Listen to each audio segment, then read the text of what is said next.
Good Monday morning, everybody. Chris Allen here on this July 8th with the check of your Sam channel weather.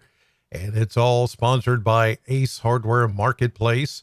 We're going to be talking about what is right now at this moment at 7:37 on your Monday morning, still a hurricane, Beryl, which will be soon downgraded as it has made landfall in Texas now, and it's pretty impressive. It has gained a little bit more strength as it moved into the southeastern corner of Texas, and we're going to see some beneficial rain coming off of Beryl in the next couple of days. In fact, as soon as tomorrow, we will begin to get some of that moisture coming in. We've got two things going on. We've got Beryl to the southwest, and then we have an upper wave that is going to come in and meet up and phase with the remnants of Beryl and put down some pretty good rainfall, I think, starting tomorrow.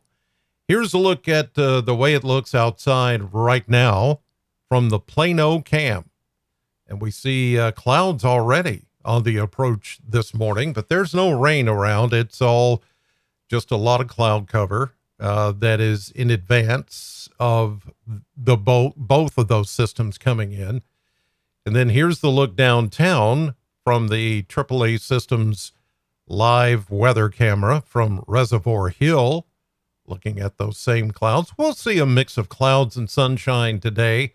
It is not going to be altogether cloudy, but cloudy enough to obscure the sunshine at times, and it's going to be that way pretty much from here out as we get into your late Monday into Tuesday. Here's a look from the newest weather camera, which is at Wingate Hotel, I-65 and Scottsville Road, exit 22. And there you see the cloud cover continuing to gather. But for the most part today, it's going to be dry. I don't foresee us getting any shower activity today. There might be a sprinkle somewhere back to the west of us, but I don't think we're going to see much more than that. But let's take a look at Beryl and how we think Beryl is going to influence our weather. It is the big news this morning in weather, and all the weather networks and even the news networks covering it this morning, because it is bringing some very heavy rain down around Houston, Texas, Lufkin, all the way up to Texarkana, even Shreveport, starting to see some of that. And there you see the eye wall and the outer rain band circulating around Beryl. So it has made landfall as a Category 1 hurricane with winds at 75 miles per hour. But now that it has made landfall, it's going to start to weaken. But man, these rain bands are something else. We're talking about some serious flooding in the southeastern corner of Texas, and then eventually into Louisiana, and eventually into parts of Arkansas. And it's just going to keep moving north and east as this trough to the west of us, it starts to phase with that. Here's the trough back to the west. We can see some of that moisture even now in Missouri and back into Oklahoma. This is the upper wave that is going to come into the remnants of Beryl.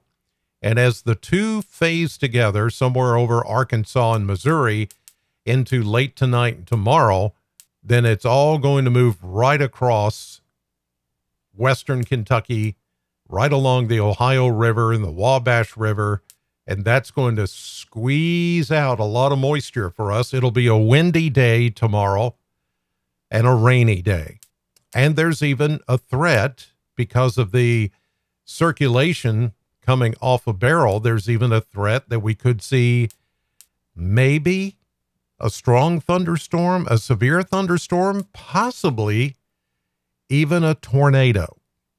Just there's a low risk, but it's a possibility. We're not going to rule out that possibility because it's that storm, of course, has a really good spin to it. And with it phasing with this upper storm, that's upper wave that's back to the west, these two are going to hook up and come right through the area tomorrow. So that's why we're looking at this severe weather threat for tomorrow. I'll show you that, how the Storm Prediction Center has laid all that out for you here in just a few minutes. But, yep, that's what we got to look forward to. It looked like at first it was going to be more into Wednesday, but now it looks like it's going to be tomorrow when we start to feel and see the deeper moisture and the possibility of some stronger storms, heavy rain, and even that maybe tornado threat. We'll just have to see how that plays out.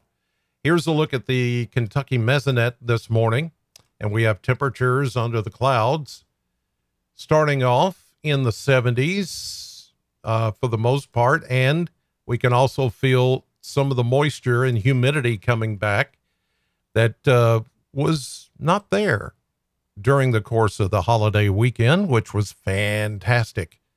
Hopefully you were able to get out and do some things this past weekend, because now it's going to turn a little stormy. Here's a look at dew points, upper 60s to low 70s across the area. Winds coming, well, they're kind of light and variable, coming out of the east, southeast for the most part, very light. The winds haven't picked up today, but they will once the systems approach, both the upper wave and especially from Beryl. I do think we'll see some breezy conditions tomorrow once the remnants of Beryl come barreling in to our area. So I don't, nothing that's going to be hurricane force or anything like that, but I do think we're going to get some pretty good breezes, and we're going to get some heavy, heavy rain tomorrow as those systems approach. So I just wanted to give you a heads up on that. Let's take a look at the model blender on this Monday morning and see what's going on there. Here you can see the influence of that upper wave and the remnants of Beryl coming through. We may go 90 today. 92 may be pushing it a little. 73 or so tonight, then upper 80s. They've got 90 here tomorrow, but I'm going to go upper 80s with the clouds and the rain. We may get a little sun at times tomorrow, and that would enhance any kind of strong or severe thunderstorm activity around those rain bands as they begin to move in. So it's a possibility. After that, though, you see on Wednesday, only 83. I'm looking at maybe just 80, because we will be under a full day on Tuesday of rain and thunderstorms, cloud cover Tuesday night, and pretty much all day Wednesday until those systems move away. So it could go even lower than 83 on Wednesday. Then back to 85 to 87 on Thursday. All next week, though, this weekend and all next week, we are looking at 90s each and every day, mid-90s on top of that, with, of course, humidity coming back. It's not going to be like this past weekend when we were, the benefactors of that really nice air mass with the lower dew points, and it just felt good. It looked good. Everybody was out at the lakes. Whew, it was nice. All right, here's a look at the maps, and we can watch the upper wave and the remnants of Beryl come through. This is right now, just cloud cover. Here's our upper wave or cold front that's back to the west. And here we're beginning to see the effects of Beryl. There's Beryl coming in this morning, and it's going to be steered off to the north and east over time. Let me zoom out a little so you can see how both of these are going to work in tandem to enhance our rainfall potential here in southern Kentucky. Here we go into this afternoon. Beryl downgrades to a tropical storm. Here we go into tonight. Begin to phase. Here's the phasing starting to take place now into tonight and tomorrow. Notice we stay rain-free early, like after midnight in the morning. But here comes both systems now phasing together. As we get into Tuesday morning, our rain showers will begin. Heavier rain and thunderstorms are going to be more northwest of this remnant low, as the two systems have now phased or will have then phased together by tomorrow morning.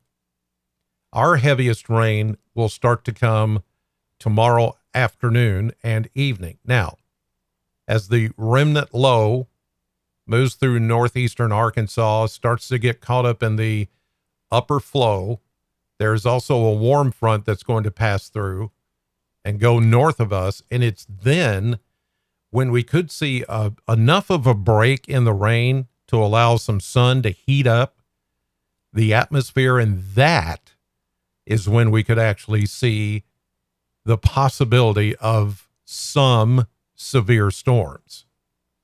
And there will be a lot of spin here in the atmosphere.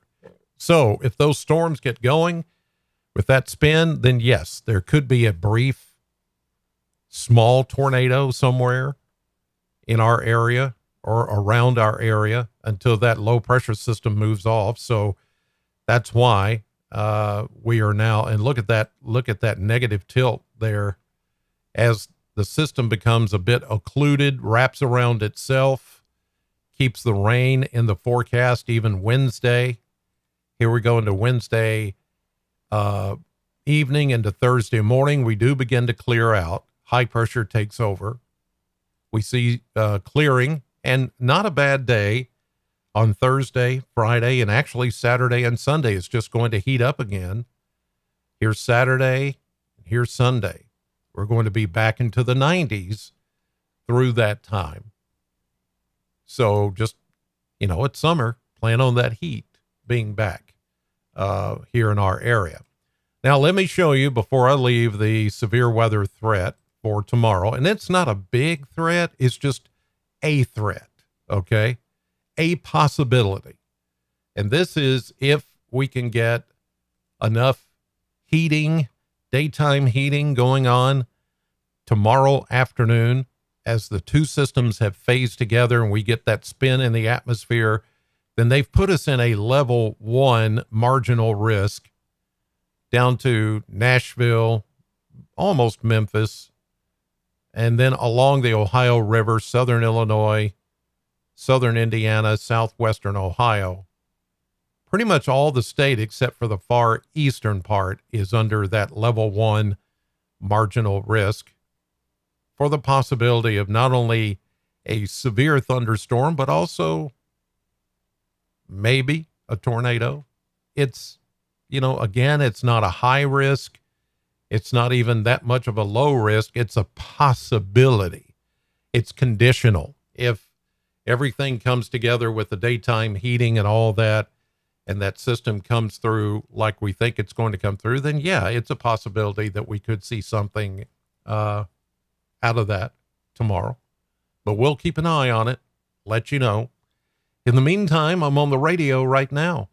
Here it is 10 before 8, and I'm on your FM radio at Sam 100.7, and then I'll be on tonight, News 40 at 5, 6, and 10. Until then, have a great day. God bless you, and